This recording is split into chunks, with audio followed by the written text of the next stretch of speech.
Numbers chapter 13. And the Lord spake unto Moses, saying, Send thou men, that they may search the land of Canaan, which I give unto the children of Israel. Of every tribe of their fathers shall ye send a man, every one a ruler among them. And Moses, by the commandment of the Lord, sent them from the wilderness of Paran. All those men were heads of the children of Israel.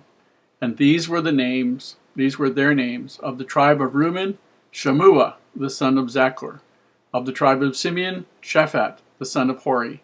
Of the tribe of Judah, Caleb, the son of Jephunneh. Of the tribe of Issachar, Igal, the son of Joseph. Of the tribe of Ephraim, Hoshea, the son of Nun. Of the tribe of Benjamin, Palti, the son of Raphu. Of the tribe of Zebulun, Gadiel, the son of Sodi. Of the tribe of Joseph, namely of the tribe of Manasseh, Gadi, the son of Susi. Of the tribe of Dan, Amiel, the son of Gemali. Of the tribe of Asher, Sethur, the son of Michael. Of the tribe of Naphtali, Nabi, the son of Vophosi. Of the tribe of Gad, Guel, the son of Maki. These are the names of the men which Moses sent to spy out the land. And Moses called Hoshea, the son of Nun, Jehoshua.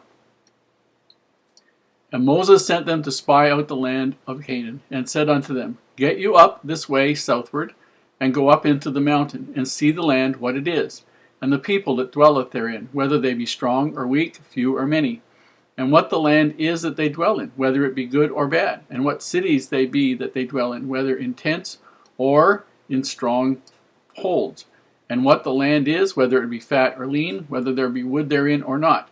And be of good courage, and bring of the fruit of the land. Now the time was the time of the first ripe grapes. So they went up, and searched the land from the wilderness of Zin unto Rehob, as the men cometh to Hamath.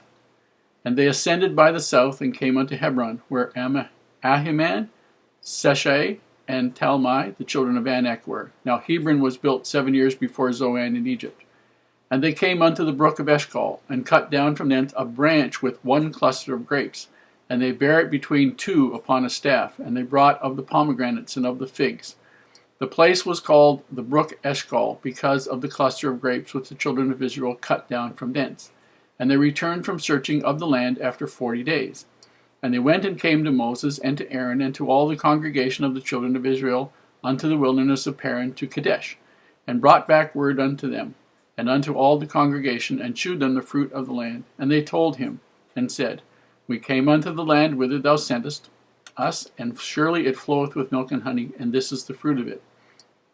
Nevertheless, the people be strong that dwell in the land, and the cities are walled and very great. And moreover, we saw the children of Anak there. The Amalekites dwell in the land of the south, and the Hittites, and the Jebusites, and the Amorites dwell in the mountains, and the Canaanites dwell by the sea, and by the coast of Jordan. And Caleb stilled the people before Moses, and said, Let us go up at once and possess it, for we are well able to overcome it. But the men that went up with him said, We be not able to go up against the people, for they are stronger than we. And they brought up an evil report of the land which they had searched unto the children of Israel, saying, The land through which we have gone to search it, it is a land that eateth up the inhabitants thereof, and all the people that we saw in it are men of great stature. And there we saw the giants, the sons of Anak, which come of the giants, and we were in our own sight as grasshoppers, and so we were in their sight. This chapter and chapter 14 are stories of a huge tragedy that take place in the life of Israel and in the lives of most of the adults that are alive at this particular point in time. And here we see that Heavenly Father has taken these people out of Egypt and has got them to the place where they're going to send some spies in, one leader, one known person from each of the 12 tribes of Israel, is going to go in from the south through the Negev desert and look over the land and determine what it's like. And they give some instructions. Check and see there's wood. Check and see whether it's a lean land or a fat land. In other words, is it good farmland? Can they raise crops there? Is it desert? Whatever. So they want a good report. And these guys go through and they find some very interesting things. They find and bring back a bunch of grapes that is so big that two guys carried on a pole between them.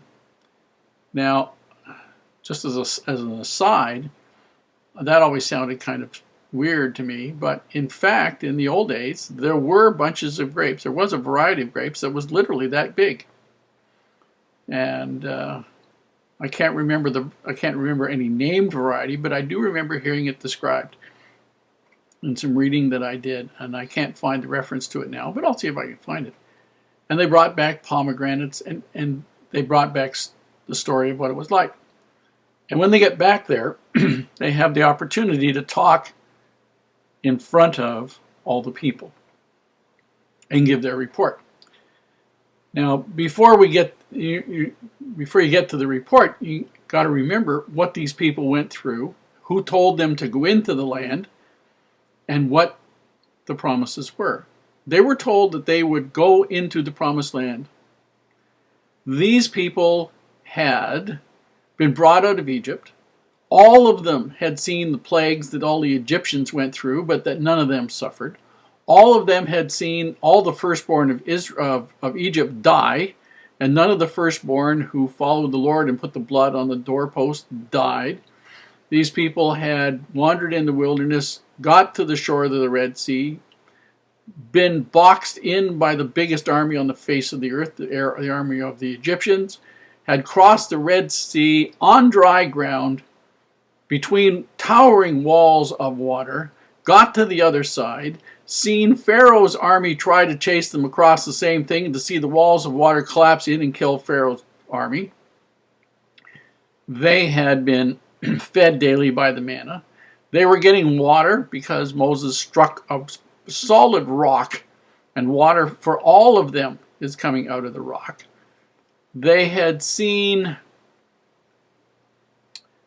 the flames and the cloud on Mount Sinai. They had heard Moses talking with God, or God talking with Moses. They had seen the fire and the cloud over the tabernacle, and they had been following the cloud and the cloudy pillar. God was doing everything for these. These people had all of this. Now the same God says, I want you to go into the promised land, and they decide they're going to send in a few guys to let them know what it's like. And these guys come back, and they give this wonderful report. Oh, it's a fat land, and there's got pomegranates, they got a huge bunch of grapes, all the rest of it. But 10 of the guys give an evil report. Oh, they got walled cities, there are big people there, we look like grasshoppers in their sight. And there's 2 guys who give a positive report, say, let's go do it. I mean, look at everything the Lord's done for us so far. If he says it's ours, we can go get it. The people of Israel decide, we better not. They're scared. Now, it's an interesting thing. And a fellow asked me one time, he said, do you remember the names of the 2 guys who gave the good report about them going in? I said, yeah, Joshua and Caleb. He said, do you remember the names of any of the people that didn't? There were 10 of them. Do you remember any of their names? No, don't remember any of their names. Now, the interesting thing is that nobody remembers any of their names. They were the naysayers. They were no, we aren't going to do this. No, we can't do this. No, we can't do that.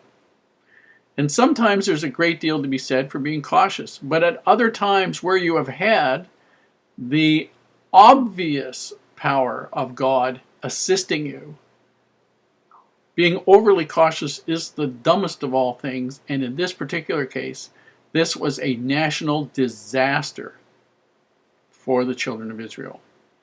And we'll see how Heavenly Father viewed their rebellion against him. What else did he need to do for these people so they would get the message? What else could he have done for them so that they would get the message that if they simply ventured forward, he would have been with them? I mean, if he can wipe out the biggest army on the face of the earth, the Egyptian army, he can handle any of the others. What more did they need to know?